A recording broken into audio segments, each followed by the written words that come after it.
Living রুমের জানালায় নাক ঠেকালো ডন। জ্যাক নানা এখনই এসে পড়বেন বলল, আর এলেই আমরা সারপ্রাইজটার কথা জানতে পারবো। উত্তেজিত শোনালো ওর কণ্ঠস্বর। মুসা ডনের পিছনে এসে দাঁড়ালো। খাইছে, কি ধরনের সারপ্রাইজ তাই ভাবছি। জানালা দিয়ে বাইরে চাইলো সেও। জ্যাক নানার দেখা নেই এখন পর্যন্ত। রবিন ডাইনিং রুমের টেবিলটি ঘিরে ন্যাপকিন সাজাচ্ছিল।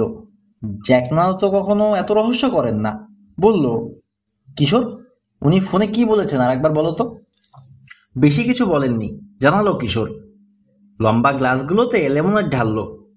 এমনকি আমাকে কোনো আভাসও দেননি। শুধু বলেছেন ডিনারের জন্যে বাসায় পিৎজা আনবেন। পিৎজা আর একটা সারপ্রাইজ। একটা ব্যাপার নিশ্চিত, বলল রবিন, জ্যাক নানার সারপ্রাইজ সবসময়ই মজার কিছু হয়। এ কথায় কিশোরের কুকুর বাঘা ডেকে উঠে সায় জানালো যেন। দূরের দৃষ্টি মুসার চোখে। জ্যাক নানা আমাদেরকে বক্স কারটা উপহার দিয়ে কীরকম সারপ্রাইজ দিয়েছিলেন মনে নেই তোমার? ছেলেদের ক্লাব হাউস হিসেবে ব্যবহারের জন্য বাড়ির পিছনের উঠোনে একটা বক্স কার এনে রেখেছেন জ্যাক নানা। তিনি রবিনের মার আপন চাচা। তিন গোয়েন্দা আর ডন প্রায় বেড়াতে আসে তার কাছে, কদিন ছুটি কাটিয়ে যায়। খাইছে, সারপ্রাইজের কথা শুনলেই আমার খালি খিদে পায়, বলল মুসা। জ্যাক নানা যেন বড় দেখে একটা পিৎজা আনেন। ওহ মুসা, তোমার তো সবসময়ই খিদে পায়। ঠিক এমনি সময় জ্যাক হিগিন্স ঢুকলেন দরজা দিয়ে। জোস রেস্টুরেন্টের একটা পিৎজা বক্স তার হাতে। কি তোমরা রেডি তো? প্রশ্ন করে স্নেহের হাসি হাসলেন ওদের উদ্দেশ্যে। স্পেশাল টমেটো সস, বাড়তি পনির আর পেপারনি দিয়ে একটা এক্সট্রা লার্জ পিৎজার অর্ডার দিয়েছিলাম। ডন খুশিতে চিৎকার ছাড়ল, ওটা আমার সবচেয়ে প্রিয়। ছেলেরা নিমেষে পিৎজা নিয়ে ব্যস্ত হয়ে পড়ল এবং ভুলেই গেল জ্যাক নানার সেই চমকটির কথা। শেষমেশ জ্যাক নানা চেয়ারে হেলান দিয়ে গিয়ে বসলেন। তারপর বললেন, এবার খবরটা বলা যায়, কি বলো? কিশোর, মুসা, রবিন আর ডন আশান্বিত চোখ তুলে চাইল। হ্যাঁ নানা, কি সেটা? প্রশ্ন করল মুসা। আমার পুরনো বান্ধবী ক্যাথি র্যাচেলের সঙ্গে কথা হচ্ছিল আজ। উইসকনসিনের সিডারবার্গে আমার কিছু জরুরি কাজ আছে, তাই ঠিক করেছি ওর ওখানেও যাব। দেখা হয় না ওর সাথে অনেকদিন। লেমনেডে চুমুক দিলেন জ্যাক নানা। ও তোমাদেরকেও দাওয়াত দিয়েছে ওর সাথে শ্যাডো বক্সে কদিন কাটিয়ে আসতে। তোমরা কি বলো? ছেলেরা সবাই এক পায়ে খাড়া। জ্যাক নানার মুখে প্রায়ই তার পুরনো বান্ধবী ক্যাথি আর প্রাচীন পাথরে তৈরি তার বাড়ির কথা শুনেছে ওরা। বাড়ির নাম হিসেবে শ্যাডো বক্স কেমন অদ্ভুত না, বলল ডন। নামটা মানানসই ডন, বললেন জ্যাক নানা। মুচকি হাসলেন ওর উদ্দেশ্যে। বাড়িটা দেখলেই বুঝবে। আর এক টুকরো পিৎজা তুলে নিলেন তিনি। কিশোর কৌতূহল চাপতে পারল না। শ্যাডো বক্স কত বছর আগের বাড়ি নানা? জ্যাক নানা পিৎজায় কামড় দিয়ে চিন্তামগ্ন হলেন। তারপর বললেন, আমার যদ্দূর মনে পড়ে ক্যাথির পূর্বপুরুষরা 1850-এর দিকে বাড়িটা বানান। তারপর থেকে বংশ পরম্পরায় বাস করছে ওরা। ক্যাথি ওর বাড়ি নিয়ে অনেক গর্ব করে, যোগ করলেন, এবং পারিবারিক ভূতটাকে নিয়েও। ছেলেরা বিস্মিত চোখ মেলে চাইল জ্যাক নানার দিকে। পারিবারিক ভূত মানে? চোখ রসগোল্লা ডনের। চোখের তারা নেচে উঠল জ্যাক নানার। শ্যাডো বক্সে নাকি প্রায় এক পলাতক ভূত হানা দেয়। মানে? কিশোর প্রশ্ন করল। ভূতটা কি ক্যাথি নানুর কোনো পূর্বপুরুষ? প্রায় একসঙ্গে জিজ্ঞেস করল রবিন। এবার মুসা বলল, খাইছে, এই পলাতক ভূত মানে তো বুঝলাম না। জ্যাক নানা হেসে উঠে একটা হাত তুলেন ওদেরকে শান্ত করতে। শ্যাডো বক্সে গেলেই সব জানতে পারবে তোমরা। চিবুক থেকে টমেটো সস মুছল ডন। আপনি আমাদেরকে এখন বলেন না নানা, মিনতি সুরে বলল। মাথা নাড়লেন জ্যাক নানা। ক্যাথি মেহমানদেরকে তার পারিবারিক ভূতটার কথা বলতে ভালোবাসে। আমি ওর গল্প বলার মজাটা মাটি করতে চাই না। ডন ডুবে গেল গভীর চিন্তায়। আচ্ছা জ্যাক নানা, আপনার কি মনে হয় গল্পটা কি সত্যি? বলল অবশেষে। শ্যাডো বক্স কি আসলেই হানাবাড়ি? অস্বস্তির সুর ওর গলায়। আমার সন্দেহ আছে ডন, বললেন জ্যাক নানা। তবে ক্যাথি মানুষকে আনন্দ দিতে ভালোবাসে এবং ভূতের গল্প সহজেই সবার মনোযোগ কাড়ে। সে আর বলতে, বলে উঠল কিশোর। পিৎজায় শেষ কামড় দিয়ে মাথা ঝাঁকালো ডন। আমার তর সইছে না, আমি আরো শুনতে চাই। তোমাদের বেশি অপেক্ষা করতে হবে না, বললেন জ্যাক নানা। পরশুই আমাদের ফ্লাইট। সিডারবার্গ বেশি দূরে নয়, বলল রবিন, কোলের উপর রাখা ভাঁজখোলা ম্যাপটা নিরীক্ষ করছে। জ্যাক নানা বিমানবন্দর থেকে যে গাড়িটা ভাড়া নিয়েছেন ওটার সামনের সিটে বসেছে ও। ছেলেরা আর জ্যাক হিগিন্স জানালা দিয়ে উইসকনসিনের গ্রামাঞ্চলের শান্তিময় রূপ দেখছেন। মাইলকে মাইল বিস্তার পেয়েছে এখানে মাঠ। মাঝে মধ্যে শুধু বড় বড় লাল বার্ন আর প্রাচীন পাথুরে বাড়িঘর চোখে পড়েছে। বাপরে, এত গরু এখানে, বলে উঠল বিস্মিত ডন। উইসকনসিন হচ্ছে ডেয়ারির গরুর দেশ, জ্যাক নানা বললেন। এত গরু অন্য কোনো স্টেটে নেই। বুনো ফুল ভরা এক মাঠ দেখে কিছু একটা ভাবল রবিন। নানা, ক্যাথি নানু কি এখনো নিজের গ্রিটিং কার্ড বানান? ওর মনে পড়ল জ্যাক নানা জন্মদিনে কি চমৎকার একখানা কার্ড পেয়েছিলেন। শুকনো ফুল দিয়ে সাজানো ছিল ওটার দুপাশ। মাথা ঝাঁকালেন জ্যাক নানা। ফুল প্রেস করা ক্যাথির বহুদিনের শখ। কবছর আগে স্বামী মারা যাওয়ার পর শখটাকে ছোটখাটো ব্যবসায়ী রূপ দেয় ও। এলাকার এক গ্যালারিতে ডিসপ্লে দেয় ওর গ্রিটিং কার্ডগুলো। এখন হটকেকের মতো বিকোচ্ছে ওগুলো।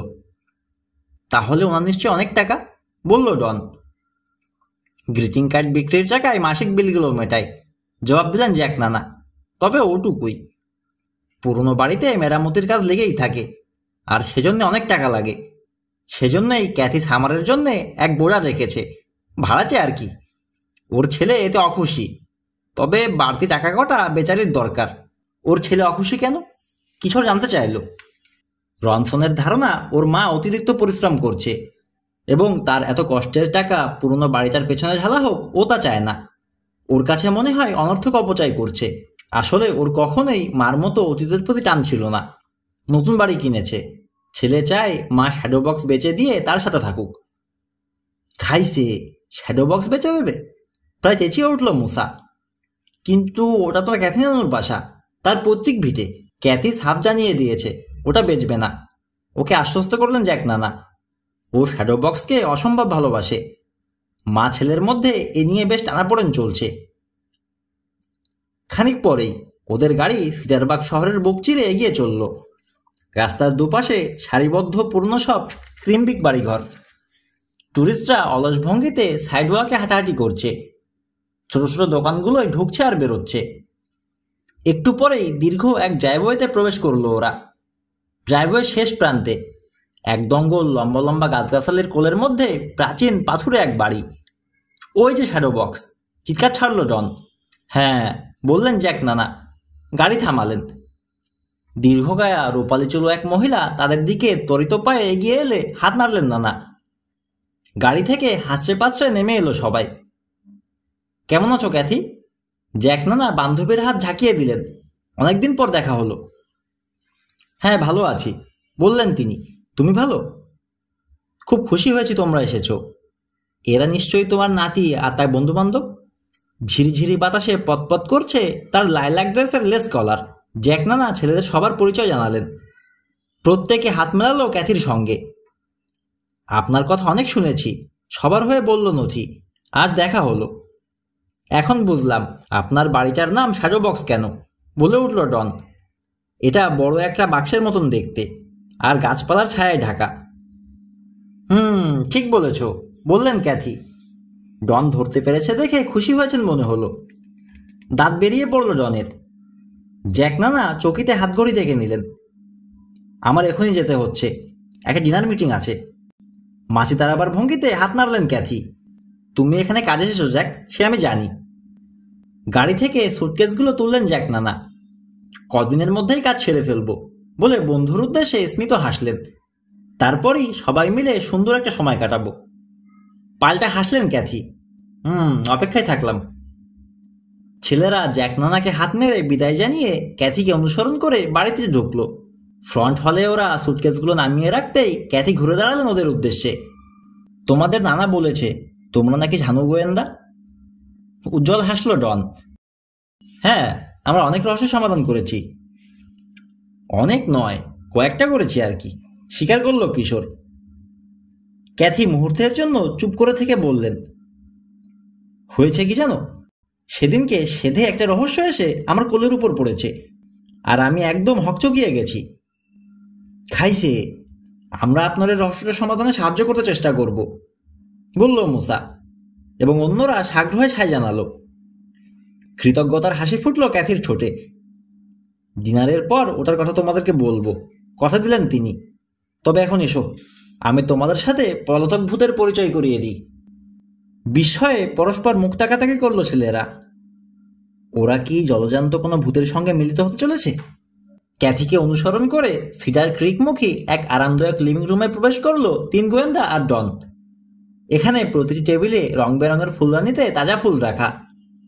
অতিকায় এক পাথুরে ফায়ারপ্লেসকে ঘিরে সাজানো সানি ইয়েলো কাউচি আর বাটার কাপ আকৃতির চেয়ারগুলো যেন হাতছানি দিয়ে কাছে ডাকছে। কি সুন্দর ঘরটা! সব প্রশংসা কণ্ঠে বলে উঠল রবিন। ধন্যবাদ রবিন, স্মিত হাসলেন ক্যাথি। এটা এ বাড়ির সবচেয়ে প্রিয় ঘর আমার। খাইছে শ্যাডো বক্সের পেইন্টিং, সবিস্ময়ে বলে উঠল মোসা। ওর দৃষ্টি অনুসরণ করে ফায়ারপ্লেসের উপর টাঙানো ছবিটার দিকে চাইল অন্যরা। গরমের প্রশস্ত অলস একদিনে গাছগাছালির আড়াল থেকে উকি মারছে পাথুরে বাড়িটা। সে দৃশ্যই ফুটিয়ে তোলা হয়েছে ছবিতে। পড়ন্ত বিকেলের আবছায়ায় কাছেই চড়ে বেড়াচ্ছে এক সাদা কালো গরু। এটাই সেই পলাতক ভূত। বাহুর দোলায় ছবিটার দিকে ইঙ্গিত করলেন ক্যাথি। বিভ্রান্ত চোখে পরস্পর দৃষ্টি বিনিময় করলো ছেলেরা। ওরা কেউ কোনো কথা বলতে পারার আগেই মুখ খুললেন ক্যাথি। অপূর্ব, তাই না? অহংকারের ছোঁয়া তার কণ্ঠে। সত্যিই তুলনাহীন, বলল রবিন। কিন্তু পলাতক ভূতটা কোথায়? কিশোর যোগ করল, আমি তো শুধু শ্যাডো বক্সের ছবিই দেখছি। তাই? একটা ভুরু উঠে গেল ক্যাথির। কিছু একটা মনে হয় তোমাদের নজর এড়িয়ে যাচ্ছে। কিশোর আবারও চাইল, আপনি নিশ্চয়ই গরুটার কথা বলছেন না, তাই না? মাথা ঝাঁকিয়ে মুখের উপর থেকে এক গোছা রূপলি চুল সরালেন ক্যাথি। ওই গরুটার নাম ছিল বাটার কাপ, কিন্তু ও পলাতক ভূত নামেই বিখ্যাত। ছেলেরা বাকরুদ্ধ হয়ে গেল ক্যাথির কথা শুনে। পারিবারিক ভূতটা কি তবে একটা সাদা কালো গরু? ছবির ফ্রেমের সঙ্গে জোড়া এক চকচকে পিতলের ফলক লক্ষ্য করল রবিন। পেইন্টিংয়ের শিরোনামটি নিঃসন্দেহে ঘোষণা করছে পলাতক ভূত। বাটার কাপের গল্পের শুরু বহু বছর আগে, বললেন ক্যাথি। আয়েশ করে বসলেন কাউচে। শ্যাডো বক্স তখনও বিশাল এক খামারের অংশ ছিল। এটা একসময় খামার ছিল? ডন হতবিহ্বল কণ্ঠে প্রশ্ন করল। হ্যাঁ, ক্যাথি বললেন ওকে। আমার পরদাদা আর পরদাদির বাবা মা সেলডেন আর অ্যানি সেই 1850-এর দশকে খামার চালু করেন। বহু বছর এখানে গরু লালন পালন করেন তারা। ডন ভ্যাবাচাকা খেয়ে গেছে। তারপর কি হলো ওটা? জিজ্ঞেস করলো। মানে খামারটার কথা জানতে চাইছি আর কি। তাদের নাতি নাতনিরা ফার্মার হতে চায়নি। সব জমি জমা তারা ভেঙে ভেঙে বিক্রি করে দেয়। এখন আছে শুধু শ্যাডো বক্স আর আশেপাশের লনটুকু। দুঃখের হাসি খেলে গেল ক্যাথির মুখের চেহারায়। বাটার কাপ কি সেলডেন আর অ্যানির গরু ছিল? জিজ্ঞেস করলো রবিন। আসলে বাটার কাপই ছিল তাদের কেনা প্রথম গরু, জানালেন ক্যাথি। পেইন্টিংটার দিকে চোখ তুলে দেখালো ডন। এবার বুঝেছি, বলল। এই জন্যেই ওর গলার ঘণ্টিটায় নম্বর লেখা 1, ঠিক না? ঠিক ধরেছ, ক্যাথি ওকে বললেন। সেলডেন আর অ্যানি ওদের সাদা কালো গরুটাকে খুব ভালোবাসতেন, অনেকটা পোষা জানোয়ারের মতোই। কাজেই গরুটা যখন উধাও হয়ে গেল তখন রীতিমতো মুষড়ে পড়েছিলেন তারা। খাইছে, বিস্ময় মাখা কণ্ঠে বলে উঠল মোসা। বাটার কাপ উধাও হলো কিভাবে? ব্যথিত ভঙ্গিতে মাথা নাড়লেন ক্যাথি। 1859-এর শীতে ঘটনাটা ঘটে। ছেলেরা কাছিয়ে এলো। প্রতিটা শব্দ মনোযোগ দিয়ে শুনতে চায় ওরা। বাটার কাপ একদিন বার্ন থেকে অনেকখানি দূরে চলে যায় এবং তুষারঝড়ের কবলে পড়ে। ভয়ঙ্কর ছিল সেটা। বেচারি অবলা প্রাণীটা আর পথ খুঁজে বাসায় ফিরে আসতে পারেনি। ওরা ওকে খুঁজতে গিয়েছিলেন নিশ্চয়ই? কিশোরের প্রশ্ন। বারবারই বেরিয়েছিলেন, কিন্তু হিম বাতাস আর তুষারের কারণে ফিরে আসতে বাধ্য হন। অবশেষে ঝড় থামার অপেক্ষায় থাকা ছাড়া আর কোনো উপায় ছিল না। তুষার ঝড় যখন থামে ততক্ষণ অনেক দেরি হয়ে গেছে। ডনের চোখ ছানা বড়া। অনেক দেরি? ওরা আর গরুটাকে ফিরে পায়নি। কণ্ঠস্বর খাদে নামিয়ে ফিসফিসিয়ে আরও বললেন ক্যাথি। কোনো চিহ্ন না রেখে স্রেফ অদৃশ্য হয়ে যায় বাটার কাপ। খাইছে, বলে উঠল মোসা। বাটার কাপের পেইন্টিংটা কাছে থেকে খুঁটিয়ে দেখছে ও। রবিন ওর পিছনে এসে দাঁড়ালো। যাক, সেলডেন আর অ্যানি সান্ত্বনা পেতে একটা ছবি অন্তত খাইছে। দেখো, কিছু একটা দেখে মাঝখানে কথা বলে উঠল মুসা। কৌতূহলী হয়ে কিশোর এগিয়ে এসে ফায়ারপ্লেসের কাছে যোগ দিল বন্ধুদের সঙ্গে। ওর পায়ে পায়ে এলো ডন। কি ব্যাপার বলো তো? কিশোর জবাব চাইলো। পেইন্টিংয়ের এক কোনায় শিল্পীর স্বাক্ষরের পাশে লেখা তারিখটা তর্জনী তাক করে দেখালো মুসা।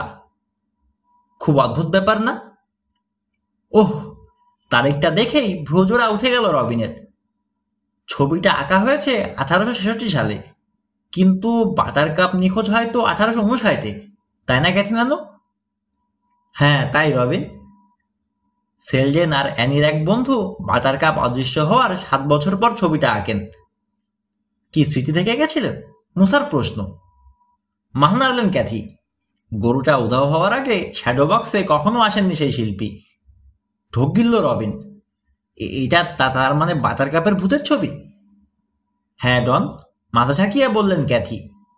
যা, তা কিভাবে হয়? রবিনের কণ্ঠে অবিশ্বাস। কিশোর বলল, আপনি মজা করছেন তাই না ক্যাথি নানু? আপনি নিশ্চয়ই বিশ্বাস করেন না যে শিল্পীটি একটা ভূতকে দেখে ছবি এঁকেছেন?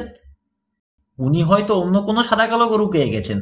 ওরা সবাই আবার বসার পর বলল মুসা, যেটা দেখতে অনেকটা বাটারকাপের মতো। কিন্তু তাতে তো আর 1 নম্বর লেখা ঘন্টিটার কোনো ব্যাখ্যা মেলে না, বললেন ক্যাথি। অন্য গরুর গলায় 1 নম্বর লেখা ঘন্টি থাকবে কেন? এবং অন্য আর একটা ব্যাপারও আছে। কথিত আছে শিল্পী যখন তার পেইন্টিংয়ে ফিনিশিং টাচ দিচ্ছিলেন তখনই সাদা কালো গরুটা আচমকা উধাও হয়ে যায়।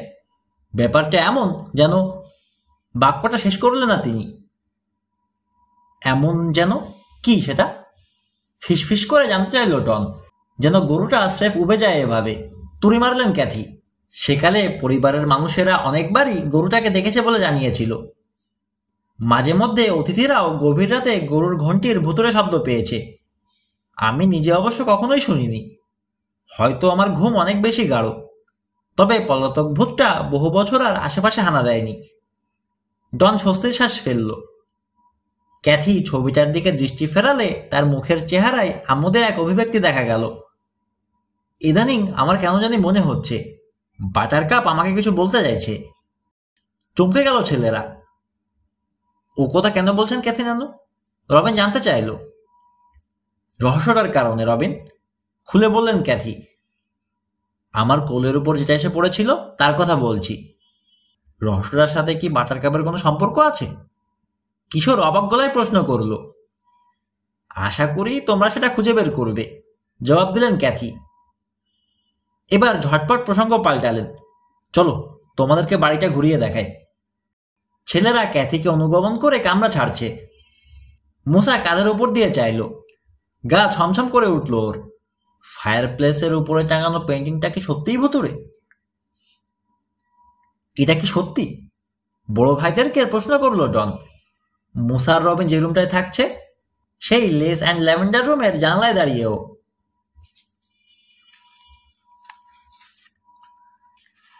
ছেলেরা আনপ্যাকিং শেষ করে অপেক্ষায় রয়েছে মুসা কখন ওর ক্যামেরায় আরেকটা ফিল্ম ভরবে। রবিন চুলা চাচ্ছিল, চাইল ডনের দিকে। তার মানে? ডন ধপ করে বসে পড়ল রবিনের বিছানায়। বাটারকাপ কি ক্যাথি নানুকে সত্যি কিছু বলতে চাইছে? না, দৃঢ়ভাবে মাথা নাড়ল কিশোর। আমি বিশ্বাস করি না। কিন্তু ডনের মুখের চেহারায় ভীতির ছাপ রয়েই গেল। মুখ তুলে চাইল মুসা। কিশোর, তোমার কিন্তু স্বীকার করতেই হবে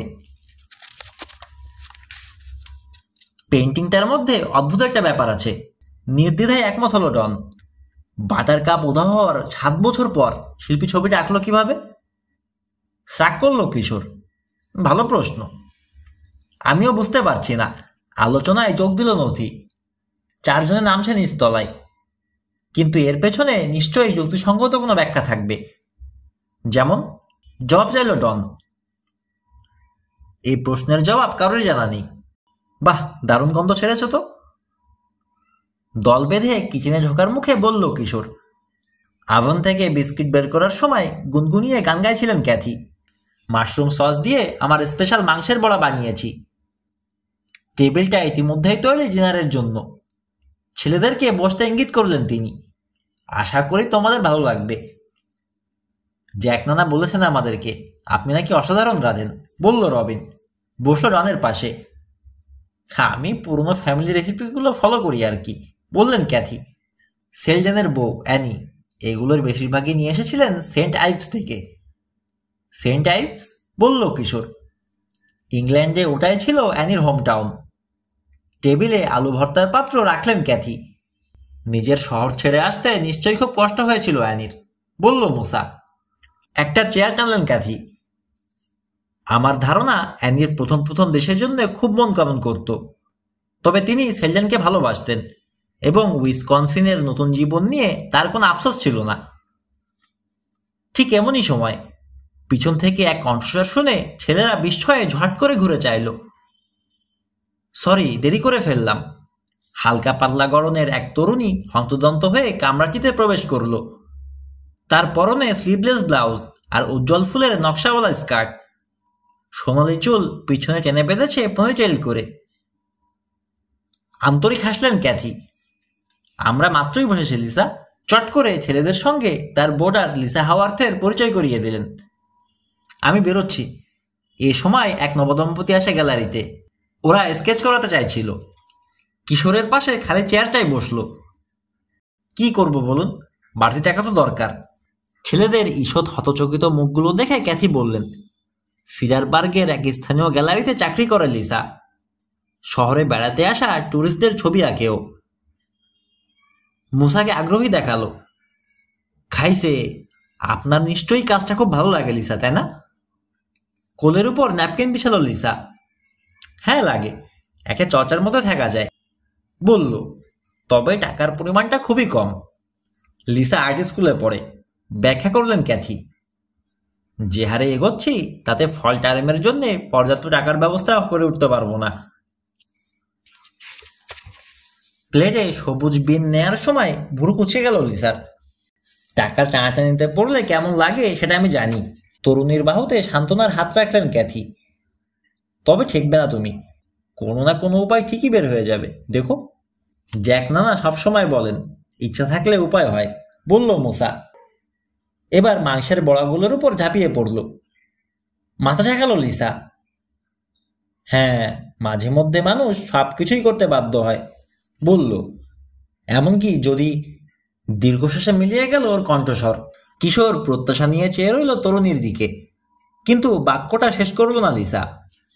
মুসা শেষ মাংসের বড়াটা পেটে চালান করতেই কিচেনের দরজায় মৃদু টোকা পড়ল। ন্যাপকিনে মুখ মুছে ক্যাথি শশবস্তে সাড়া দিতে গেলেন। রোদে পড়া তামাটে বর্ণের এক মহিলা দরজার বাইরে সিঁড়ির ধাপে দাঁড়িয়ে খোলতায় হাসিয়ে আসছেন। টি শার্ট আর শর্টস পরা, হেডব্যান্ড কালো, কোকড়া চুলের গোছাগুলোকে সরিয়ে রেখেছে মুখের কাছ থেকে। তার কনুয়ের কাছে 1 বছর 10-এর মেয়ে, তার হাতে বড় সড়ো একটা পাই। আরে কারা এসেছে দেখো। এক পাশে সরে দাঁড়িয়ে মেহমানদেরকে ঢুকে দিলেন ক্যাথি। এবার সবার সঙ্গে পরিচয় করিয়ে দিলেন।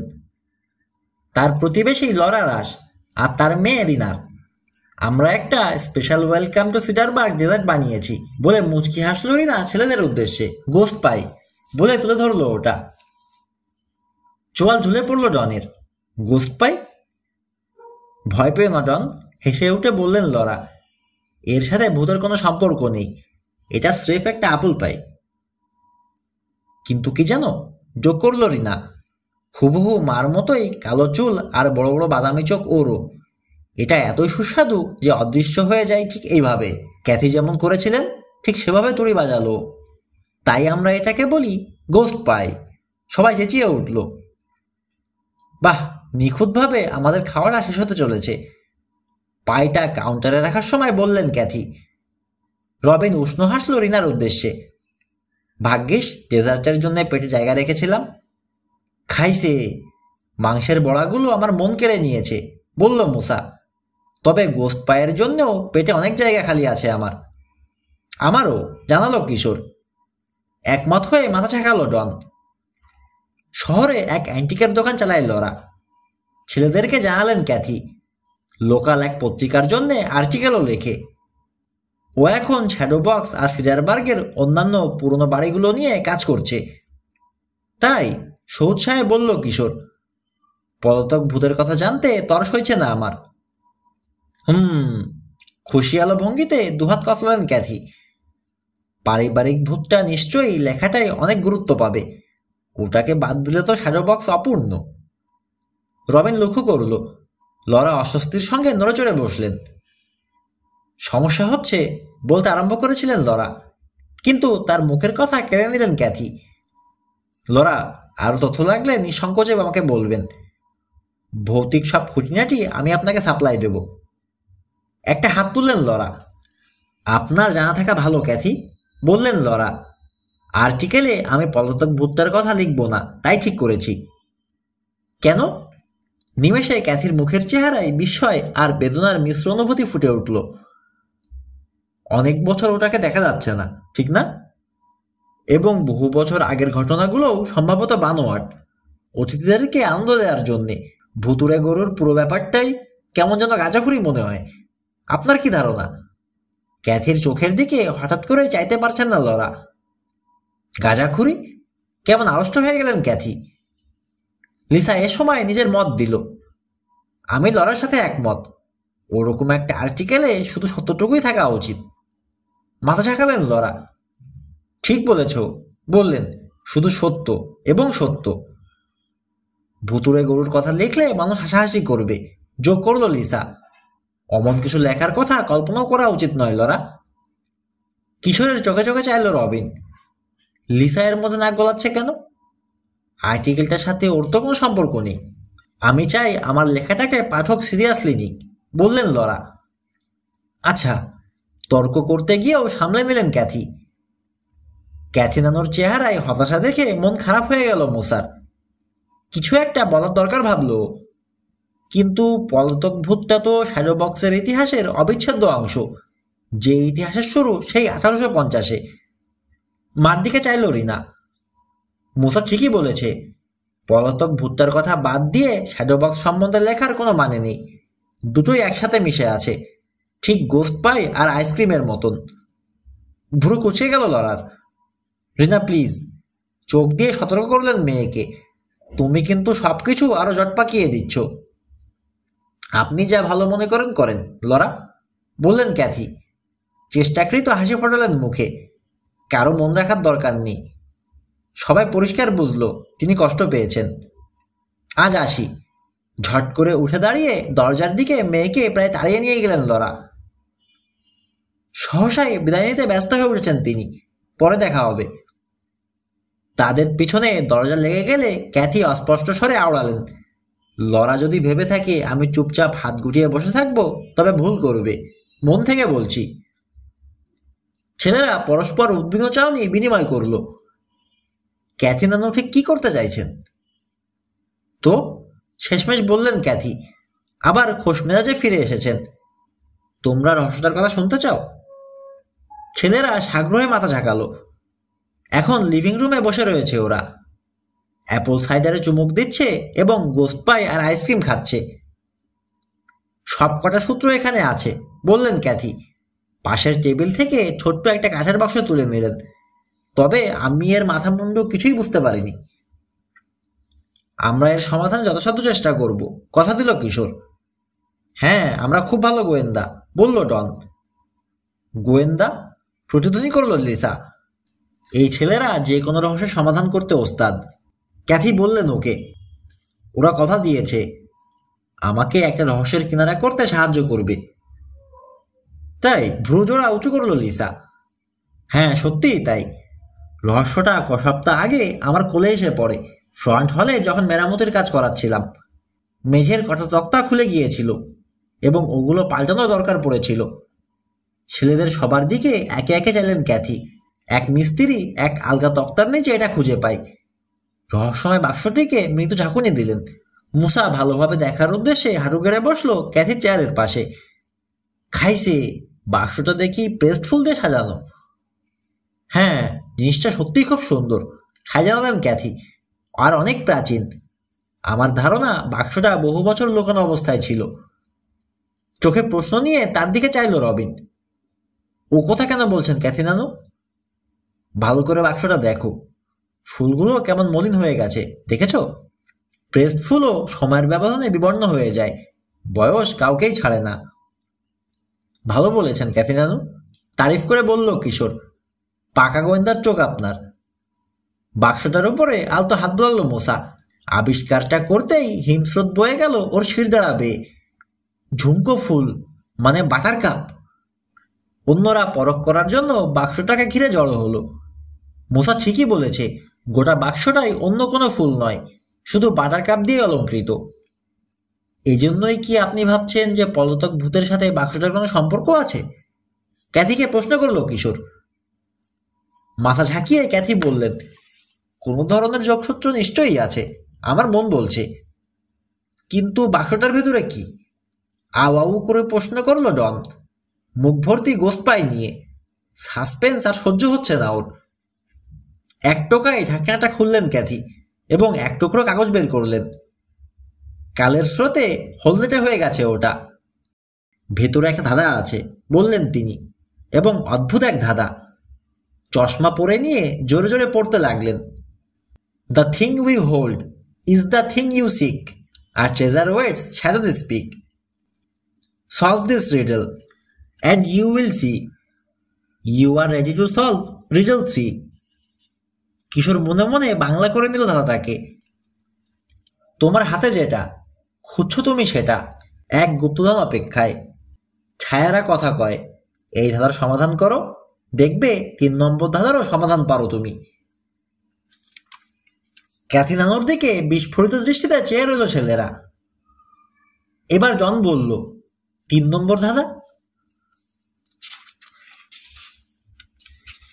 বিভ্রান্তি খেলা করছে ওর চোখে মুখে। আমার ধারণা কখনো হয়তো একটা 1 নম্বর ধাঁধাও ছিল, মেঝের তক্তার নিচের গোপন জায়গাটা যেটা নির্দেশ করে, বললেন ক্যাথি। একটা ব্যাপার নিশ্চিত, বলল রবিন, কেউ কখনো ওটা সমাধান করতে পারেনি। এ কথা কেন বলছো রবিন ভাই? শুধালো ডন। কারণ বাক্সটা গোপ্য জায়গাতেই ছিল, ব্যাখ্যা করলো নথি। হ্যাঁ তাই তো, বলল ডন। ভাবো শুধু, বললেন ক্যাথি, ফ্রন্ট হলটা রিপেয়ার না করালে বাক্সটা এখনো ওখানেই থাকতো। ডন গভীর চিন্তায় মগ্ন। কিন্তু ছায়ারা তো কথা বলতে পারে না, তাই না? প্রশ্ন করল। ওর মনটা তখনও ধাঁধা নিয়ে মশগুল। মাথা ঝাঁকিয়ে কিশোর বলল, হ্যাঁ, আমি কখনো এমন কথা শুনিনি। ক্যাথি সামনে ঝুঁকলেন, ভাবখানা এমন যেন কোনো গুমর ফাঁস করবেন। এর সাথে হয়তো হাতিগুলোর কোনো সম্পর্ক আছে। হাতি? পাই খেতে খেতে প্রায় বিষম খেল ডন। হাতি মানে? ক্যাথি আবারও বাক্সে হাত ভরে কালো কাগজ কেটে বানানো এক মুঠো হাতি বের করে আনলেন। একপাল হাতি, ছায়া হাতি, আর কি বলবেন ওগুলোকে বুঝতে না পেরেই যেন। তার মানে তো ওটা শ্যাডো বক্সের ছায়ার বাক্স, বলে উঠল কিশোর। ছায়া হাতিরা ভেতরে আছে যেহেতু। সামান্য হাসলেন ক্যাথি। হ্যাঁ, এটা এক ধরনের শ্যাডো বক্সই বটে। প্রত্যেকে পালা করে বাক্সের ভেতরের জিনিসগুলো নিরীক্ষা করল। ছায়া হাতিগুলোকে পরপর 3 বার উল্টে পাল্টে দেখার পর ভ্রু কুঁচকে গেল কিশোরের। বুঝলাম না, বলল, ধাঁধার সাথে এই হাতিগুলোর কি সম্পর্ক? অন্যরা ওকে ঘিরে জড়ো হলো আর এক নজর দেখতে। প্রতিটা হাতি দেখতে আলাদা, কিন্তু সবকটার সুর ওপর দিকে তোলা। রবিন লক্ষ্য করল। এর কি কোনো বিশেষ অর্থ আছে মনে হয়? ঠিকই বলেছ রবিন, সবকটারই সুর একরকম, মাথা ঝাঁকিয়ে বলল কিশোর। কিন্তু ওদের সুরগুলো তোলা কেন? ডন জানতে উদগ্রীব। আর এই ধাঁধারই বা মানে কি? ঘাড়ের পিছনে চুলকালো কিশোর। কে জানে? বলছিলাম না, বললেন ক্যাথি, এর কোনো অর্থ নেই।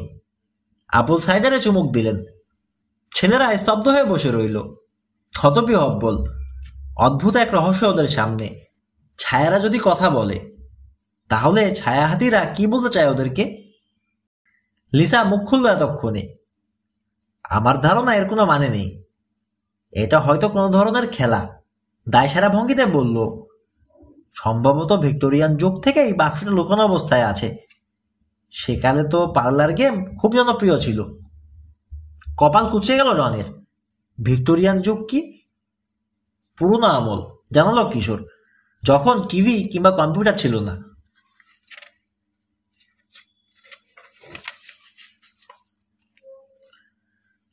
তখন ইলেকট্রিসিটি আবিষ্কার হয়নি, বলল রবিন। মাথা ঝাঁকালো লিসা। হ্যাঁ, সন্ধ্যাবেলায় মহিলারা বইপত্র পড়তো, কিংবা সেলাই ফোড়াই করতো, অথবা গেম খেলতো। এটা হয়তো সেরকমই কোনো খেলার অংশ। ক্যাথি স্বীকার করলেন ব্যাপারটা সম্ভব। আমার পরদাদার মা অ্যানি খুবই বুদ্ধিমতী ছিলেন। বাচ্চাদেরকে আনন্দ দেওয়ার জন্যে মাথা খাটিয়ে নানা ধরনের খেলা বানাতেন তিনি। ডনের চোয়াল ঝুলে পড়ল। তার মানে গুপ্তধনের ব্যাপারটা মিথ্যে? সম্ভবত, বলল রবিন। তবে তদন্ত করার আগে কিছু বলা যাবে না। খামোখা সময় নষ্ট করে লাভ কি, বলল লিসা। গুপ্তধন কিছু থেকে থাকলেও এতদিনে নিশ্চয়ই লাপাত্তা হয়ে গেছে। পরস্পর মুখ তাকাতাকি করলো তিন গোয়েন্দা। লিসা এতটা নিশ্চিত হচ্ছে কিভাবে? ওরা কোনো প্রশ্ন করতে পারার আগেই শঠান উড়ে দাঁড়ালো লিসা। যাই, আমার ঘরে গিয়ে আগাকি করি গে, বলল। কি আঁকছেন এখন আপনি? মুসা জিজ্ঞেস করলো। সামান্য স্রাক করলো লিসা। বিশেষ কিছু না। চাপা হাসলেন ক্যাথি। লিসা ওর ছবি আঁকার ব্যাপারে মুখ খুলতে চায় না। আমিও এখন অবধি ওর পেট থেকে কোনো কথা বের করতে পারিনি। ওহ, হতাশা প্রকাশ করলো ডন। তার মানে আমরা ওটা দেখতে পাবো না? দৃঢ়তার সঙ্গে মাথা নেড়ে দুবদাব পা ফেলে ওপরতলায় উঠে গেল লিসা। মুসা ভেবে পেল না ক্যাথি নানুর বোর্ডার সবার কাছ থেকে কি চেপে রাখতে চাইছে এবং কেন চাইছে সেটা। মুসা চোখ পিটপিট করে বিছানায় উঠে বসল। মাঝরাত, গোটা বাড়ি অন্ধকার। ওকে জাগালো কিসে? রবিন ফিসফিস করে ডাকলো। গরম করার জন্য নিজের বাহুজোড়া ডলে নিল। সাড়া দিল না রবিন। ও গভীর ঘুমে আচ্ছন্ন। বিছানা থেকে হুড়কে নেমে আলগোছে কামরার ও প্রান্তে চলে গেল মুসা। জানালা দিয়ে চাইল নিচে চাঁদের আলোয় উদ্ভাসিত বাগানটার দিকে। সবকিছু নিথর, শুধু ঝিঝি পোকার ডাক শোনা যাচ্ছে। মুসা, নড়ে উঠল রবিন। কিছু হয়েছে নাকি? আমি মনে হয় সেজন্য শব্দ পেলাম, বলল মুসা। কিরকম? তন্দ্রাচ্ছন্ন কণ্ঠে বলল নথি। একটা টুনটুন শব্দ, ফিসফিসিয়ে বলল মুসা, ঘন্টি বাজার মতো। হাই তুলল রবিন। মনে হয় স্বপ্ন দেখেছ। তাই হবে, বলে বিছানায় ফিরে এলো মুসা। তবে ওর মনের একাংশ মোটেও নিশ্চিত হতে পারছে না।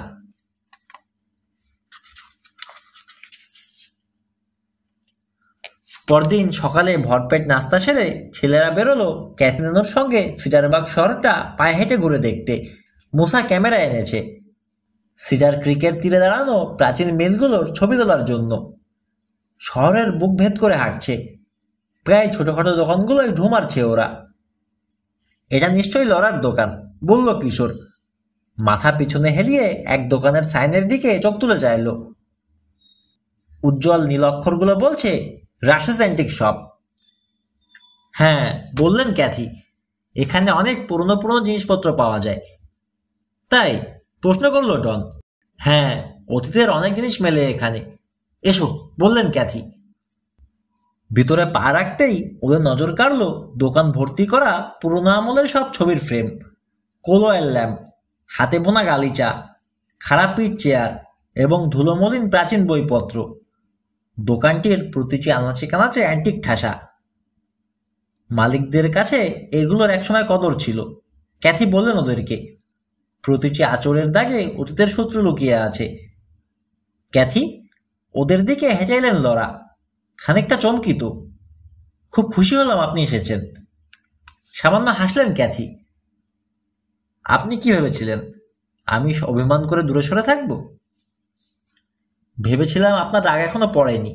নার্ভাস ভঙ্গিতে ঠোঁট কামড়ালেন লরা। আশা করি আর্টিকেলটার ব্যাপারে আপনি মনে ক্ষোভ পুষে রাখেননি। আমি চাই না আমাদের মাঝে কোনো দূরত্ব আসুক। আরে না, ওসব তখনই ভুলে গেছি আমি, ক্যাথি বললেন একটু আড়ষ্টভাবে। ভাবল রবিন। স্বস্তির শ্বাস ছাড়লেন লরা। যাক, বুকের ওপর থেকে বোঝা নামল। কাউকে কাউন্টারের পাশে অপেক্ষা করতে দেখে শশবস্তে শেষের দিকে চলে গেলেন তিনি। ক্যাথি এক ঝুড়ি কাঠের ক্লোথ স্পিন নেড়েচেড়ে দেখতে গেলেন। কিশোর আর রবিন গেল ডাক টিকিট সংগ্রহ দেখতে। ডন পুরনো কুকি কাটারের এক বিনে হাত ঢোকালো এবং মুসার দৃষ্টি দিল কটা প্রাচীন ক্যামেরার দিকে। একটু পরে গরু আকৃতির একটা কুকি কাটার তুলে ধরল ডন। দেখো, মুসার বাহু ধরে টানলো। এটা মেরি আন্টির জন্য কিনে দেবে মুসা ভাই? মেরি পাশা ওর খালা, কিশোরের চাচি, খুব ভালো রাঁধুনি। খুচরো পয়সা গুনল মুসা। ভালো আইডিয়া ডন, মনে হচ্ছে হয়ে যাবে। লাইনে দাঁড়িয়ে অপেক্ষায় রয়েছে। ডন বলল, আন্টি এখন গোস্ট কুকি বানাতে পারবে, যেগুলো এভাবে অদৃশ্য হয়ে যায়। আঙুলে তুড়ি বাজালো। হেসে উঠল মুসা। ওহ ডন, মেরি আন্টির কুকিগুলো সবসময় উধাও হয়ে যায় আমি যখন আশেপাশে থাকি, জানো তা? ওরা কাউন্টারের কাছে যেতেই ওদের উদ্দেশ্যে চওড়া হাসলেন লরা। কি, কোনটা পছন্দ হলো? মাথা ছাকালো ডন। একটা গোস্ট কুকি কাটার। ভালো জিনিসই পেয়েছ। চাপা হেসে মুসার কাছ থেকে দামটা বুঝে নিলেন তিনি। এটা মেরি আন্টিকে দেব, বলল ডন। উনি খুব ভালো কুকি বানান, ঠিক না মুসা ভাই? কিন্তু জবাব দিল না মুসা। কিছু একটা নজর কেড়েছে ওর। মুসার দৃষ্টি অনুসরণ করতেই কাউন্টারের এক পাশে এক তোবড়ানো প্রাচীন ঘণ্টি ঝুলতে দেখল ডন। আরে, ওটা তো ঠিক বাটার কাপের ঘণ্টির মতন, বলে উঠল। পার্থক্য এটাই, বাটার কাপেরটাই 1 নম্বর লেখা ছিল। পুরনো গরুর ঘণ্টিটা ভালো রকম তুবড়ে গেছে, বললেন লরা। একটা ব্যাগে ঢুকিয়ে দিলেন কুকি কাটারটা। তবে এখনো বাজে, দেখো না, যে বাজিয়ে দেখো। ঘণ্টিটা তুলে নিল মুসা। জিনিসটার ওজন হতভম্ব করে দিল ওকে। টুনটুন শব্দে আওয়াজ বেরোতে লাগলো। শব্দটা পরিচিত ওর। মাঝরাতে ঠিক এ শব্দটাই শুনেছিল। তার মানে কি পলাতক ভূতটা ফিরে এসেছে, ভাবল মুসা। এবার অন্য একটা চিন্তা ঘাই মারল মাথায়। দলছুট গরুরা কি মাঝে মধ্যে শহরে চলে আসে? লরাকে জিজ্ঞেস করল। কখনো শুনিনি তো, মাথা নেড়ে বললেন লরা। মুসা আর ও নিয়ে ভাবার সময় পেল না। শীঘ্রই ওরা হাত নেড়ে বিদায় জানিয়ে সার পেতে দোকান ছাড়ল। হাত ঘড়ি দেখলেন ক্যাথি। লাঞ্চের প্রায় সময় হয়ে এসেছে, বললেন। রাস্তার ও মাথায় একটা রেস্টুরেন্ট আছে, তোমরা গিয়ে একটা টেবিল দখল করো, যাও। আমি একটু আমার ছেলের সঙ্গে দেখা করে আসি। রাস্তার ওপাশে ফিডারবার্গ ইন্স্যুরেন্স অফিস, সেদিকের উদ্দেশ্যে মাথা ছাকালেন তিনি। সেদিন অযথায় ঝগড়া করেছি আমরা, মিটমাট করে ফেলা দরকার। ঈষৎ হাত নেড়ে হনহন করে পা চালালেন। রেস্টুরেন্টের উদ্দেশ্যে এগুলো ছেলেরা। এক বইয়ের দোকান আর এক মৃৎশিল্পের দোকানের পাশ কাটিয়েছে ওরা। এ সময় থমকে গেল রবিন। এক গ্যালারির বড়সড় প্লেট গ্লাস জানালাতে দিয়ে চাইল। আরে, ওই যে লিসা, ও মনে হয় এখানেই কাজ করে। সবাই ওরা জানালা ভেদ করে চাইল। সত্যি, গ্যালারির এক কোণে ছোট্ট এক টেবিলে বসে আছে লিসা। কথা বলছে ছেলেদের কাছে অচেনা এক লোকের সঙ্গে। লিসা কথা বলার সময় লোকটি চিন্তামগ্ন ভঙ্গিতে চিবুকে টোকা দিচ্ছে। চওড়া কাঁধ তার, মুখে দাড়ি, কালো চকচকে চুল ব্যাকব্রাশ করা। ডন জানালায় টোকা দিয়ে লিসার দৃষ্টি আকর্ষণ করতে যাচ্ছে। এই সময় বাধা দিল রবিন। দাঁড়াও দাঁড়াও দাঁড়াও, কাজের সময় ওকে বিরক্ত করা ঠিক হবে না ডন। এবার দলটি আবার পা বাড়ালো। রেস্তোরাঁর বারান্দায় এক টেবিল নিয়ে বসার পর সাইডওয়াক ধরে খানিকক্ষণ টুরিস্টদের আনাগোনা দেখলো ছেলেরা। তারপর মন ফেরালো ওরা ক্যাথরিনার রহস্যটার দিকে। আমি কিছুই বুঝতে পারছি না, বলে মাথা চুলকাল ডন। কি বুঝছো না? রবিনের প্রশ্ন। ডন ওর চারপাশে চাইল। ধাঁধাটাই আছে, the thing you hold is the thing you seek. ভুরু কুচকে গেছে ওর। যেটা আমরা পেয়ে গেছি সেটা কেন খুঁজতে যাব আমরা? রবিন একটু ভেবে নিল। আমাদেরকে মনে হয় আরো ছায়াহাতি খুঁজতে হবে, কিংবা অন্য কোনো শ্যাডো বক্স। বাতলে দিল মোসা। যেটাই হাতিগুলো ছিল সেটার মতো। ওগুলোর সুর উপর দিকে তাক করা কেন, সেটা বের করা দরকার আগে, জোর দিয়ে বলল কিশোর। ওর ধারণা ওটা কোনো ধরনের সূত্র। তুমি বোধহয় ঠিকই বলেছ কিশোর, রবিন বলল ওকে। কিন্তু ওটা জানা এত সহজ হবে না। কিশোর তর্ক করল না। এটা একটা রহস্য, তাতে কোনো সন্দেহ নেই, বলল। আমি চাই গুপ্তধনের ব্যাপারে লিসার ধারণা যেন ভুল হয়। ওয়েট্রেস মেনু নিয়ে এলে যোগ করলো ডন। ও বলছে ওটা বহু বছর আগেই হাতছাড়া হয়ে গেছে। খাইছে, আমি বুঝতে পারছি না, বলল মুসা। ও এত নিশ্চিত হচ্ছে কিভাবে? ও হয়তো চাই আমরা যেন ভাবি যে গুপ্তধন নেই, বলল ডন। কিন্তু কেন? মুসার প্রশ্ন। ও যাতে নিজে ওটা খুঁজে বের করতে পারে। বড় ভাইদের দিকে একে একে চাইল ডন। ওর পড়াশোনার জন্য টাকার দরকার, মনে নেই? এ সময় ওরা দেখল রাস্তা দিয়ে এদিকে হেঁটে আসছেন ক্যাথি। দেখে মনে হলো বিজনেস স্যুট পরা এক লম্বা হলদে চুল লোকের সঙ্গে উত্তপ্ত বাক্য বিনিময় করছেন। ছেলেরা আড়ি পাততে চায় না, কিন্তু তারা কাছিয়ে এলে কিছু কথা কানে এলো ওদের। আমি আমার সিদ্ধান্তে অটল, লোকটিকে বললেন ক্যাথি। তুমি আমার পছন্দ অপছন্দকে পাত্তা দিচ্ছ না কেন? তোমার যেখানে এত টাকা টানাটানি, সেখানে ওই পুরোনো বাড়িটার পেছনে এত পয়সা আছো কেন তুমি শুধু শুধু? ক্ষুদ্র শোনালো তার কণ্ঠস্বর। ওই পুরোনো বাড়িটা আমার পূর্বপুরুষের ভিটে, রাগত স্বরে বললেন ক্যাথি। দুনিয়ার সব টাকাও তার কাছে কিছু না। তার মানে আমি বৃথায় সময় নষ্ট করছি মা? হলদে চুলো দুহাত ছুঁড়ে ঝড়ের বেগে চলে গেল। ওটা নিশ্চয়ই, গলার স্বর খাদে নামিয়ে বলল ডন, ক্যাথি নানুর ছেলে। মা ছেলের মধ্যে মিটমাট হয়নি মনে হচ্ছে, দীর্ঘশ্বাস ছেড়ে বলল মুসা। দাঁড়াও না, আমরা আগে গুপ্তধনটা পেয়ে নিই, বলল ডন। তখন আর ক্যাথি নানুর টাকার অভাব থাকবে না। আমিও তাই চাই ডন, বলল কিশোর, তেমনটাই চাই। বারান্দায় পা রাখতেই ক্যাথি ছেলেদেরকে দেখতে পেলেন এবং দ্রুত পায়ে এগিয়ে এলেন। চেয়ার টানার সময় মৃদু হাসলেন তিনি, কিন্তু হাসিটা ম্লান দেখালো। ওহ, বসতে পেরে ভালো লাগছে, বললেন দীর্ঘশ্বাস ফেলে। পাগুলো টনটন করছিল একেবারে। কিশোর স্পষ্ট বুঝল ছেলের সঙ্গে বাগবিতণ্ডা করে এসে মুষড়ে পড়েছেন ক্যাথি নানু। তার মন ভালো করার জন্য কি বলা যায় ভাবছে। এ সময় রবিন কথা বলল। সিডারবার্গ শহরটা খুব সুন্দর, মন্তব্য করল। সেজন্যই আপনি এ শহর ছেড়ে কোথাও যেতে চান না, তাই না ক্যাথি নানু? আমি অন্য কোথাও বাস করার কথা ভাবতেও পারি না। আর একটা দীর্ঘশ্বাস পড়ল ক্যাথির। মেনু দেখার সময় চুপ করে রইল সবাই। ওয়েট্রেস টেবিলে ফিরলে ক্যাথি চিজ স্যান্ডউইচ আর বরফ চা অর্ডার করলেন। কিশোর বেছে নিল ফিশ অ্যান্ড চিপস আর কমলার রস। মুসা আর রবিন দুজনেই অর্ডার করলো কর্ন বিফ স্যান্ডউইচ আর দুধ। ডন নিল বিফ বার্গার, ফ্রেঞ্চ ফ্রাই আর চকলেট দুধ। যে শিল্পী পলাতক ভূতের ছবি এঁকেছেন তার সম্বন্ধে আমাদেরকে আরো কিছু বলুন ক্যাথি নানু। ক্যাথির দিকে ফিরে বলল মুসা, তিনি কি বিখ্যাত কোনো শিল্পী হয়েছিলেন পরে? হেসে উঠলেন ক্যাথি। আরে না, আমি ছাড়া আর কেউই ওই পেন্টিংটার কানাকড়ি দাম দেয় না। শিল্পীটি ছিলেন সেলডেন আর অ্যানির বন্ধু। তার নাম ছিল হোমার, এবং আমরা এটুকুই শুধু জানি। এমনকি ওর পুরো নাম পর্যন্ত জানি না আমি। ফার্স্ট নেম জানলেন কিভাবে? ডনের প্রশ্ন। ছবিতে স্বাক্ষর আছে, জবাব দিলেন ক্যাথি। আর সেলডেনের ডায়েরিতে বহুবার হোমারের প্রসঙ্গ এসেছে। খুবই ঘনিষ্ঠ বন্ধু ছিলেন তারা, অনেকবারই লিখেছেন, হোমার, অ্যানি আর আমি এটা করলাম, হোমার, অ্যানি আর আমি ওটা করলাম। একসঙ্গে দারুণ সময় কাটিয়েছেন তারা। উনি কিন্তু খুব ভালো শিল্পী ছিলেন, বলল রবিন। হোমারের পুরনো এক ফটোগ্রাফ আছে কোথায় যেন, ক্যাথি জানালেন ওদেরকে। শ্যাডো বক্সের সামনের লনে সেলজেন আর অ্যানির সাথে দাঁড়িয়ে রয়েছেন, সবার হাতে ক্রোকে ম্যালেট। ক্রোকে ম্যালেট কি? ডন জানতে চাইল।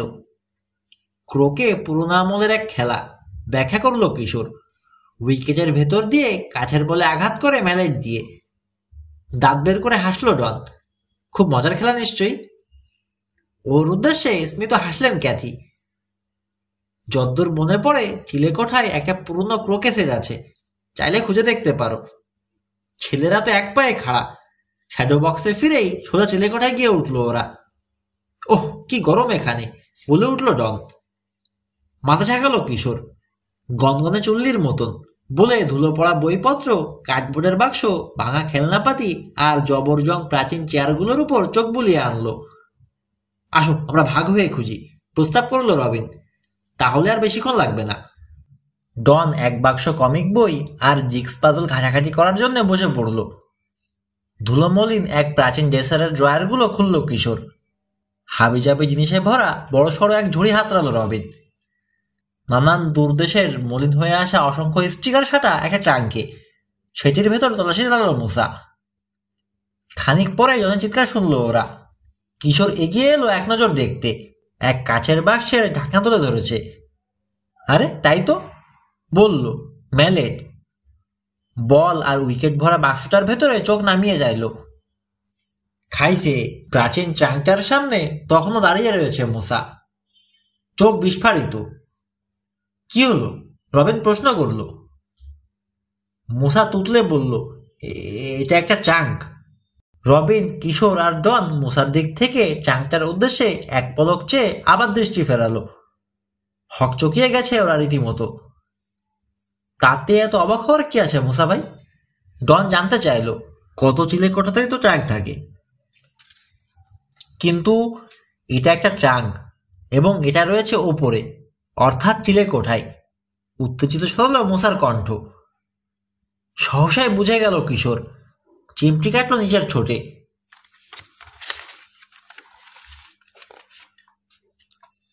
হাতিগুলো সুর উঁচিয়ে রেখেছিল। এবার বুঝলাম, বলল রবিন। হাতির সুরকে ইংরেজিতে ট্রাঙ্ক বলে, কিংবা জিনিসপত্র রাখার জন্য যে ট্রাঙ্ক হয় সেটাও হতে পারে, শেষ করল মুসা। তোমার হাতে যেটা খুঁজছো তুমি সেটা, চেঁচিয়ে উঠল ডন। কিশোর ওদেরকে দাদার বাংলা রূপান্তরটা জানিয়েছে। আমাদের আরেকটা ট্রাঙ্ক খুঁজে বের করার কথা ছিল, যেখানে পরের সূত্রটা পাবো। সাই জানালো কিশোর। তিন গোয়েন্দা আর ডন সাবধানে হাতড়াতে লাগলো ট্রাঙ্কটা। মতবলের গন্ধ মাখা পুরনো কাপড় চোপড়ে ঠাসা ওটা। শেষমেশ পেল শুধু একটা পেটমোটা খাম, প্রাচীন ফটোগ্রাফে ভরা। রবিন ক্যাথরিনাকে দেখানোর জন্যে খামটা গুজলো পিছনের পকেটে। মনে হচ্ছে কাদা ঘেটে মরাই সার হলো, স্বীকার করতে বাধ্য হলো মুসা। বুঝলাম না। ট্রাঙ্কটার দিকে চাইল রবিন। সূত্র মতে এটাই তো সেই জায়গা হওয়ার কথা। তাহলে পরের দাদাটা কোথায়? প্রশ্ন ডনের। পরস্পর দৃষ্টি বিনিময় করলো ছেলেরা। অদ্ভুত এই রহস্যের সমাধান কিভাবে করবে ওরা? ওয়ার্করুমে ক্যাথরিনাকে খুঁজে পেল ছেলেরা। সামনে এক ঝুড়ি ফুল নিয়ে বসেছেন তিনি। লম্বা এক টেবিলের উপর খবরের কাগজ বিছানো, এবং কাছেই এক ভারী ফোন বুক। রবিন পকেট থেকে পুরনো ফটোগুলো বের করতেই হাসি ছড়ালো ক্যাথির মুখে। অনেক ধন্যবাদ রবিন, একটা কাজের কাজ হয়েছে। জানতাম যত্ন করে কোথাও তুলে রেখেছি, কিন্তু কোথায় তা ভুলে গিয়েছিলাম। সুখের দীর্ঘশ্বাস ছেড়ে খামটা অ্যাপ্রনের পকেটে ভরলেন ওদের নানি। পুরনো ক্রোকে সেটটা কিন্তু আমি খুঁজে পেয়েছি, সবাইকে মনে করিয়ে দিল ডন। উষ্ণ হাসি দিয়ে ওর দিকে চাইলেন ক্যাথি। খুব ভালো করেছো ডন। রোদ ঝলমলে ওয়ার্করুমটার চারপাশে চোখ বোলালো ছেলেরা। এক দেয়ালে সার বাঁধা ধাতব ফাইল ক্যাবিনেট, আরেক দেয়ালের বিপরীতে কাঠের বেশ কটি তাক ভর্তি পরিপাটি করে সাজানো জুতোর বাক্স। পর্দা সরানো জানালার পাশে বড়সড় এক ডেস্কের উপর ছড়ানো ছিটানো কাগজ। এক কোণে টবের এক লতার আড়ালে আদ্য ঢাকা পড়েছে ফোনবুকের উঁচু স্তূপ। আমি কখনো একসাথে এত ফোনবুক দেখিনি, ডন বিস্ফোরিত চোখে বলল।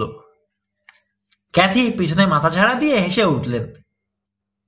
শহরের মানুষজন এগুলো রেখে দেয় আমার জন্যে। ফুল প্রেস করার জন্যে পৃষ্ঠাগুলো পারফেক্ট, সমস্ত আর্দ্রতা শুষে দেয় ওরা। ছেলেদের উপর চোখ বুলিয়ে আনলেন। তোমরা কি কেউ ফুল প্রেস করতে চাও?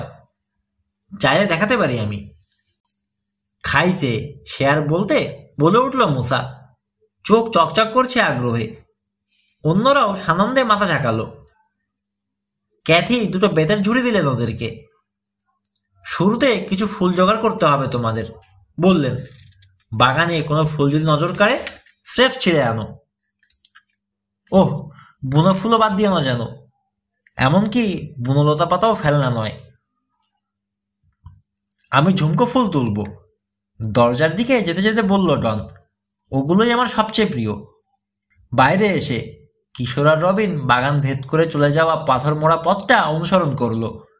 ওদিকে মোসা আর ডন গেল খাড়ির তীরে বুনা ফুলের খোঁজে। শীঘ্রই রং বেরঙের ফুলে ফুলে ভরে উঠল ওদের ঝুড়ি। ওরা কামরায় ফিরলে মাথা ঝাঁকিয়ে সন্তুষ্টি জানালেন ক্যাথি নানু। বাহ, রঙের কোনো অভাব নেই দেখছি, যাকে বলে একেবারে রঙের ছড়াছড়ি। ছেলেরা টেবিলে বসলো। ক্যাথি ওদেরকে দেখালেন খবরের কাগজের উপর কিভাবে ফুলগুলো বিছিয়ে দিতে হয়। তারপর খানিকটা দূরত্ব রেখে সযত্নে ওগুলোকে সাজাতে হয় ফোনবুকের পাতায়। কিছুক্ষণ কাজ করার পর জন মুখ তুলল। দারুণ লাগছে বলল। একমত হলো কিশোর। ক্যাথির ম্যাগনিফাইং গ্লাসের নিচে এক মর্নিং গ্লোরি ধরে রয়েছে সে। ফুলগুলো সব আলাদা ধরনের। হ্যাঁ, বললেন ক্যাথি। রিনা থাকলে বলতো একঘেয়ে লাগার কোনো সুযোগ নেই, প্রত্যেকটা লতা পাতাই স্পেশাল। রিনাও কি ফুল প্রেস করে? মুসার প্রশ্ন। হ্যাঁ, আমি যা জানি তা ওকে শেখাচ্ছি। হাসি ফুটল তার ঠোঁটে। ও খুব লক্ষ্মী মেয়ে। রবিন কিছু একটা ভাবছিল। আচ্ছা নানু, আপনি শুরু করলেন কিভাবে? মানে ফুল প্রেস করার কথা বলছি আর কি। এটা পারিবারিক ঐতিহ্য আমাদের। পিছনের দেয়ালে টাঙানো সারিবদ্ধ ফ্রেমবন্দি কবিতাগুলোর দিকে ইশারা করলেন। ওগুলো সব অ্যানির তৈরি। কবিতাগুলো তার লেখা নয়, কিন্তু প্রেসড ফুলের বর্ডার দিয়ে সবকটাকে সাজিয়েছেন তিনি। অ্যানি সব কিছুকেই খুব সুন্দর করে তুলতে পারতেন। পুরনো মাঠরুমের সবকটা দেয়াল জুড়ে ঝুমকো ফুলগুলো তারই আঁকা। পুরনো মাঠরুম? চোখে প্রশ্ন নিয়ে ক্যাথি নানুর দিকে চাইল রবিন। কিচেনের ঠিক বাইরেই ছিল ওটা, ব্যাখ্যা করলেন ক্যাথি। নোংরা বুট জুতো আর কোটর রাখার জন্যে। অ্যানি ওটাকে সাজানোর পর সবাই বাটার কাপ রুম বলতে শুরু করে ঘরটাকে। তবে আমার জন্মের বহু বছর আগেই পরিত্যক্ত হয়েছে ওটা। চকিতে কিশোরের দিকে চাইল রবিন। অ্যানি যেহেতু ফুল প্রেস করতেন, রহস্যময় বাক্সটাও কি তারই অলঙ্করণ করা? তিনি বাটার কাপ অর্থাৎ ঝুমকো ফুল ভালোবাসতেন, এটা পরিষ্কার। লিসাই কি তবে ঠিক কথা বলেছে? এটা কি স্রেফ একটা বৈঠকি খেলা? এই জন্যেই ওরা হয়তো ট্রাঙ্কে কোনো সূত্র খুঁজে পায়নি। অনেক আগেই হয়তো হারিয়ে গেছে ওগুলো, গুপ্তধনটার মতোই। মুসা খুঁটিয়ে দেখছিল দেয়ালে টাঙানো ফ্রেমে বাঁধানো কবিতাগুলো। হঠাৎই ঘুরে দাঁড়ালো। একটার নাম a little Saint Ives Rhine. Annie তার জন্মস্থানকে খুব ভালোবাসতেন, বললেন ক্যাথি। তিনি এমনকি পুরনো ট্রি হাউসটারও নাম রেখেছিলেন লিটল সেন্ট আইভস। ডন সচকিত হলো। Tree house? সেলডেন ছেলেদের জন্য ওটা বানান, জানালেন ক্যাথি। কিন্তু বহু বছর আগে গাছটার উপর বাজ পড়ে, ট্রি হাউস ধ্বংস হয়ে যায়। হায় হায়, ব্যথিত শোনাল ডনের কণ্ঠস্বর। ক্যাথি বললেন, উইসকনসিনে মাঝে মাঝে মারাত্মক ঝড় বৃষ্টি হয়। আবারও কাজে মন দিল সবাই। একটু পরে মুসার সঙ্গে ভাগাভাগি করছে সেই ফোন বুকটিতে শেষ ফুলটা রাখল ডন। ব্যাস এইটুকুই? ক্যাথি নানুকে প্রশ্ন করল। না ডন, ফুলগুলোর উপর ভারী ওজন চাপাতে হবে। ক্লোজেটের কাছে হেঁটে গেলেন ক্যাথি। দরজা খুলতেই বেরিয়ে পড়লো সাজিয়ে রাখা এক থাকি। এগুলো ভালো কাজে দেয়। ক্যাথি নানুর নির্দেশ মেনে ক্লোজেটের মেঝেতে ফোন বুকগুলো রাখলো কিশোর। এবার ওগুলোর উপরে চাপালো ভারী ইটগুলো। বাহ, চমৎকার, তারিফ করলেন ক্যাথি। ফুলগুলোর শুকাতে কয়েক মাস সময় লাগে, তবে এরই মধ্যে আমি বহু ফুল প্রেস করে রেখেছি। তোমরা নিজেরা গ্রিটিং কার্ড বানাতে চাও? তাহলে যে কোনো ফুল ব্যবহার করতে পারো। চোখের তারা নেচে উঠল মুসার। খাইছে সত্যি? চোখ টিপলেন ক্যাথি। হ্যাঁ, নয় কেন? মুসা রীতিমতো রোমাঞ্চিত, হাততালি দিল খুশিতে। রবিন বলল, আমাদেরকে শেখানোর জন্য অনেক ধন্যবাদ ক্যাথি নানু। অন্যরাও ধন্যবাদ জানালো তাকে। এটা কিন্তু নেশার মতো, বলে হাত ঘড়ি দেখলেন ক্যাথি। আমি যাই, কাজগুলো সারিকে। তিনি চলে গেলে ছেলেরা পরিষ্কার পরিচ্ছন্ন করতে লাগলো কামরাটা। প্রায় কাজ শেষ। এ সময় দোরগোড়ায় কাউকে দাঁড়িয়ে থাকতে দেখলো ওরা। দীর্ঘকায় হলদে চুলো এক লোক বাহুতে স্যুট জ্যাকেট নিয়ে সরু চোখে মাপছে ওদেরকে। তোমরা কারা? জবাব চাইল সে। আর এখানে ঢুকেছ কিভাবে? লোকটির কর্কশ কণ্ঠের কথাগুলো শুনে ছেলেরা এতটাই চমকে গেছে, কারো মুখে রাফ উঠল না। শেষমেশ কিশোর নিজেকে সামলে নিল। আপনি নিশ্চয়ই ক্যাথিনার ছেলে, তাই না? রনসন হাসি মুখে বলল। এবার নিজেদের পরিচয় দিল। ক্যাথিনানু আমাদেরকে তার সাথে কদিন থাকার জন্য দাওয়াত দিয়েছিলেন, বলল রবিন। উনি আমার জ্যাকনানার বন্ধু। মাথা নেড়ে বিড়বিড় করে বলল রনসন। এত মানুষ থাকছে এখানে, সামনে একটা রিভলভিং ডোর লাগানো দরকার। বিরক্ত শুনল তার কণ্ঠ। কিন্তু আমরা তো ক্যাথিনানুকে সাহায্য করছি, প্রতিবাদ জানালো ডন। আমরা একটা রহস্যের কিনারা করে তাকে উপস্থান খুঁজে দেব। কথাগুলো শুনে খুশি হতে পারল না রনসন। রাখো ওসব কথা। মা আমাকে দাদাটার কথা বলেছে। আসলে সব উপদান কিচ্ছু নেই, রহস্য না ছাই। ক্যাথিনানো কিন্তু তা মনে করেন না, শান্ত কণ্ঠে বলল রবিন। রনসন কড়া গলায় বলল, অকারণে আমার মার মনে আশা জাগিও না তোমরা। অধৈর্য ভঙ্গিতে স্যুট জ্যাকেটটা এক বাহু থেকে অন্য বাহুতে সরালো। সে এত বেশি পরিশ্রম করে, আমার জন্য তার কোনো সময়ই নেই। অথচ আগে মা ছেলে কত মধুর সময় কাটিয়েছি আমরা আমরা আচমকা থেমে গেল সে। আমি চাই তার জীবন খানিকটা সহজ হোক। সেটা কি অন্যায় বলো? ক্যাথিনানো হয়তো সুখী জীবন চান, বলল মুসা, সহজ জীবন নয়। জবাব দিতে মুখ খুলেও বন্ধ করে ফেলল রনসন। এবার বউ করে ঘুরে দাঁড়িয়ে হনহন করে চলে গেল। বিস্মিত কিশোর মাথা নাড়ল। রনসনের ধারণা সেই সবচেয়ে ভালো বোঝে। মিনিট পরে ঘরে উকি দিলেন ক্যাথিনানু। রনসনের গলা শুনলাম মনে হলো। ও কি এখানে? কিশোর জানালো চলে গেছেন। উনি আমাদেরকে দেখে খুশি হননি, বলল ডন। হো রন, অমনটা ভেবো না, বললেন ক্যাথি। রনসন ভালো মানুষ, কিন্তু টাকাকে অনেক বেশি গুরুত্ব দেয়। ওর বাবা মারা যাওয়ার পর থেকেই আমাকে নিয়ে অনেক দুশ্চিন্তা করে, কারণ আমার টানাটানির সংসার। ও বুঝতে চায় না আমি নিজের জীবন ঠিকই চালিয়ে নিতে পারবো। উনি হয়তো আগের মতো আপনার সঙ্গ চান, বাতলে দিল মুসা কোমল কণ্ঠে। হতবাক হয়ে মুসার দিকে চাইলেন ক্যাথি। এবার ঝটপট প্রসঙ্গ পাল্টালেন। তা তোমাদের ধাঁধা রহস্যের কত দূর? একটা সূত্র পেয়েছিলাম, বলল কিশোর, কিন্তু কাজ হয়নি। ওহ, ক্যাথিকে হতাশ দেখালো। চিন্তা করবেন না, বলল ডন, আমরা এর শেষ দেখে ছাড়ব। রবিন কিছু বলল না। রনসন ঠিক কথাই বলেছে কিনা ভাবছে ও। ওরা কি সত্যি সত্যি খামোখাই ক্যাথিনানোর আশা জাগাচ্ছে?